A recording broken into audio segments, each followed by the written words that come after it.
Ya okay. Aya base. Nivugiye ko nta muri musimbura Agasobanuye. Ndabesha rumfe. Nitwa Juju. Giti w'igipeti. Barambwiye ngo murankunda we. Cyane. Ni ngombwa. Universe nabateguye cyane. Hamwe na Giti Business Group ndetse na Open Road.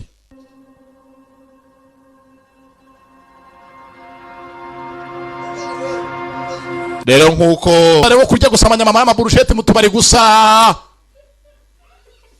nta kindi yakora abanyazo kugenze tuganira ahangaha bakise kandahari.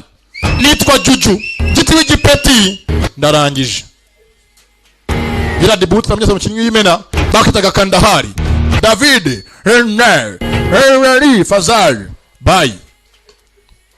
Na filime yarangiye ibingibi byose mukeneye birenzeho nuko nyiyenzaho no kundushye. Niba mutana yikunze nta kundi ubwo muzakundi y'ubutaha. None ngiye nkora iki ko ntacyo ntavuze ngo manezeze, ntacyo ntatanze ngo mukunde munezerwe. Ndarangije ba website n'ubuntu, ambiance ni munange, enjoyment ni full package koko kweri mana yanjye. Bye.